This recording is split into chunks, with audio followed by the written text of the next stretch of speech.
Time now to see what's making headlines in today's papers in our news review. We're joined this morning by journalist and broadcaster Matthew Stadland. Great to have you with us, as always. Good morning, good morning. Shall we kick off then? A lot of the papers are covering the fallout from comments from co-owner Sir Jim Ratcliffe. He's since apologised for using the word colonised in the point that he was making about Britain, in his words, being swamped by immigrants in this country. To some, or to those who To were those offended? who were offended. Yeah. Really interesting, wasn't it? And interesting is what he said in this country and in Europe. Yeah. Because, of course, football crosses borders, and there are going to be people on the continent, and indeed around the world, because Manchester United is a global club with supporters absolutely everywhere, who've been hugely offended by this. Supporters and players. Right. Now, it's not very fashionable to be offended these days, so you're almost not allowed to be offended, but I was offended by these comments. As a Man United fan. As a Man United fan, but also as a Brit, and also as a human being. And if people find that difficult to stomach, so be it. These comments, to me, labelling millions of immigrants as people who have colonised our country, when you think about the history of British colonialism, the fact that we ruled other people's lands, ultimately over the barrel of a gun. And I'm not saying that there weren't some good stuff done during the colonial years, but let's call it out for what it was. We were dominating other people by force, ultimately. To compare that and our history, which is still a very sore issue and something we should be reflective on, I think, to compare that to people coming over to this country to help build our country, to improve our country and to improve their own lives, to build families, to work, I find...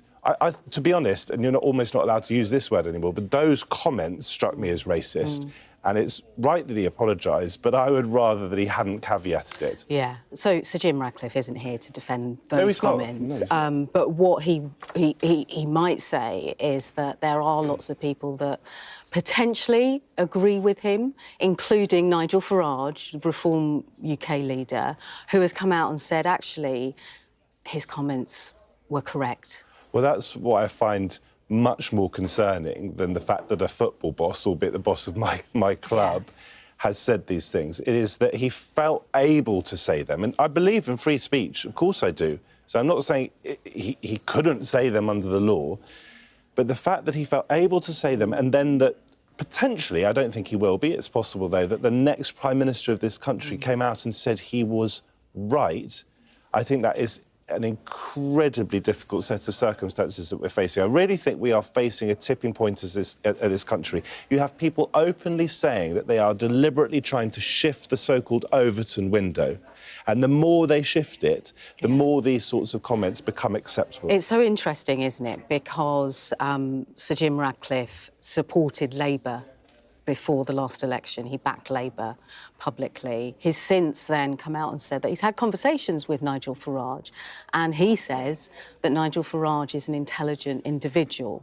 So that's the political fallout from all of this, is that what it's done, I feel, in particular, is really crystallised where the political parties stand on immigration. It has been a huge issue for many years, for decades in this country, how to manage it, how to control it, how to be fair too. But it's meant that Sir Keir Starmer, who has come out and spoken about, and really quick to get out that statement. But it's difficult for him too. You know, we heard that speech from the Prime Minister, you know, an island of strangers that many people which said... he then said he regretted. Yeah. Yeah, look, he said that Farage is intelligent. He stopped short of endorsing him. Sure. But he did also say that Starmer was nice, perhaps too nice to deal with immigration. Now, as part of his apology, Sir Jim Ratcliffe has said that nonetheless it's important to be able to raise the issue of immigration. Sure. And immigration is a matter of public policy. It's absolutely right that we should talk about it and discuss levels. And you can be concerned about numbers without having anything against individuals. But the way we talk about it really matters, because we're talking about human beings. And, of course,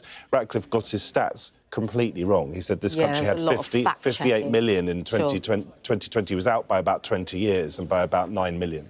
Yeah. Can I just show everyone the front page of the Times? Because this is a kind of a sidebar to this story. And Sir Jim Ratcliffe, despite apologising, the FA are saying actually that they will look in to whether there needs to be any sanctions. Of course, the FA you have to adhere to FA rules, don't you? Whether you're a player, whether you're an owner.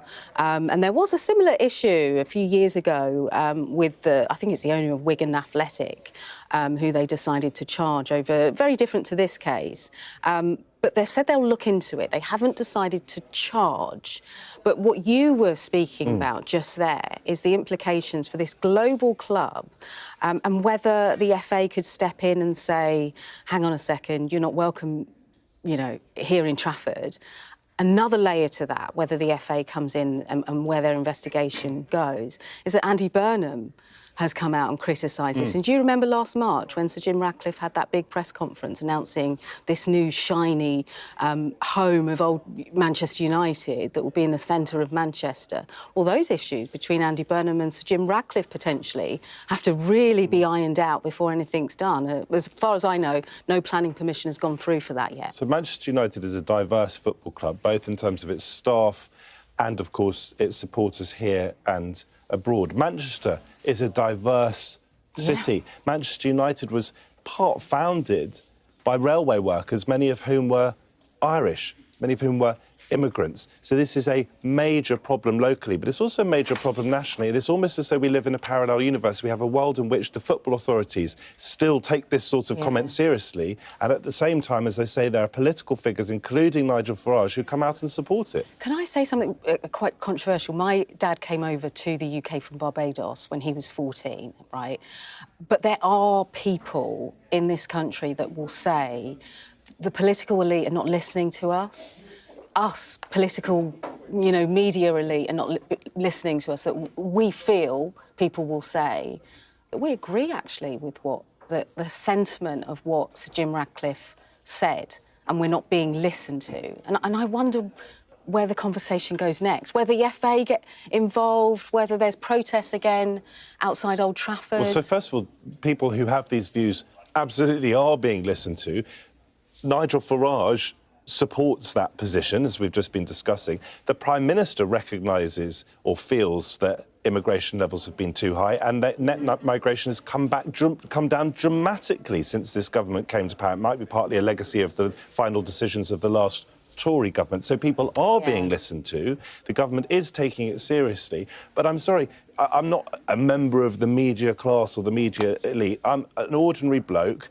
You are an ordinary woman. We are entitled to our views, such as we are, as much as anyone else, and I will die on the hill of my values. And my values include not dismissing millions of immigrants as people who've come over here and colonised us. You've got to stand firm when comments like that are made, because otherwise, who are we? And by the way, it's not going to change. We're not going to have mass remigration. Our country is now a diverse country, and it always will be. So people who spend their entire time worrying about it and being upset about it, in the end, they're just embittering themselves.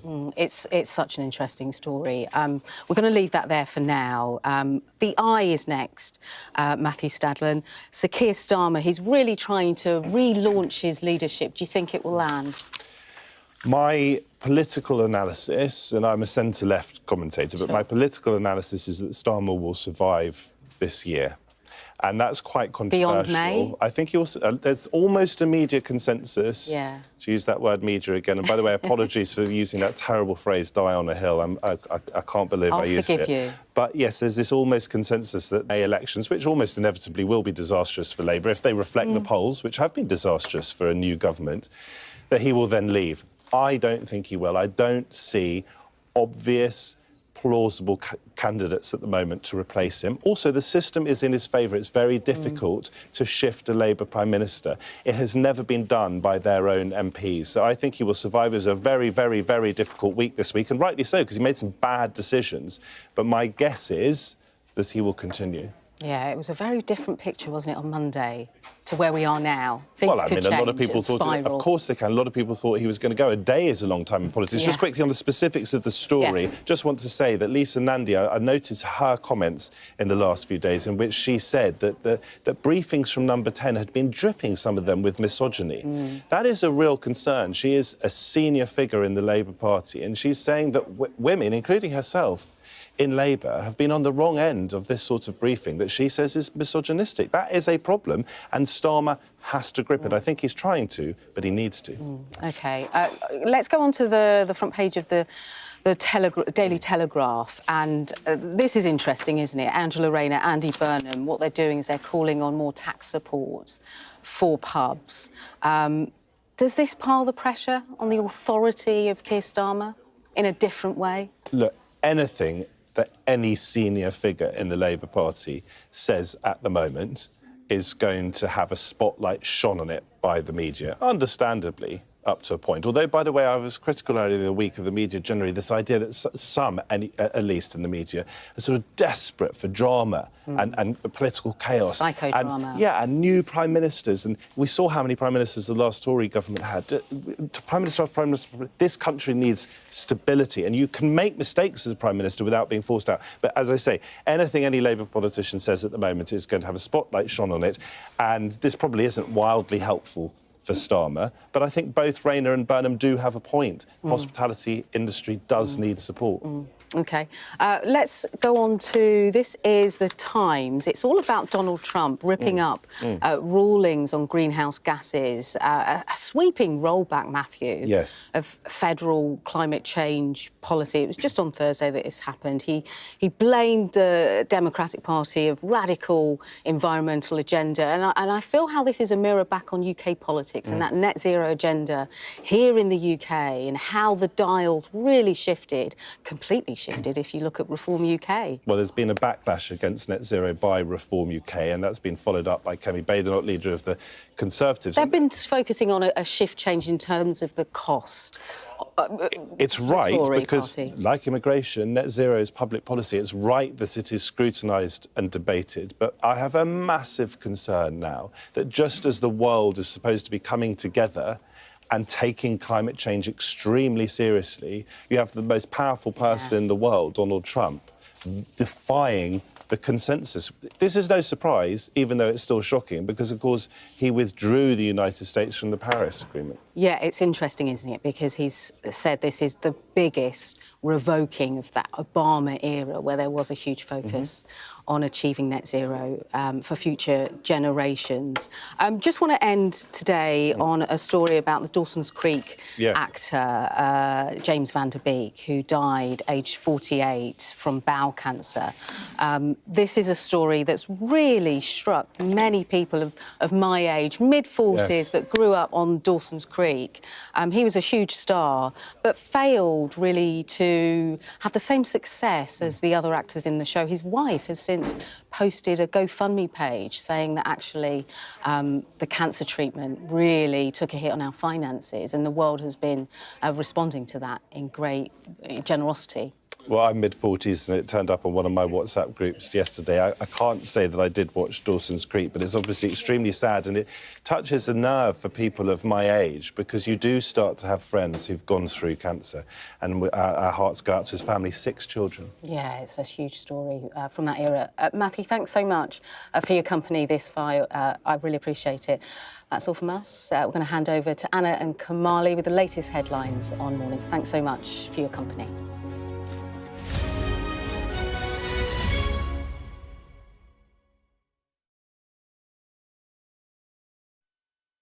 What's the best thing about being a Sky News journalist?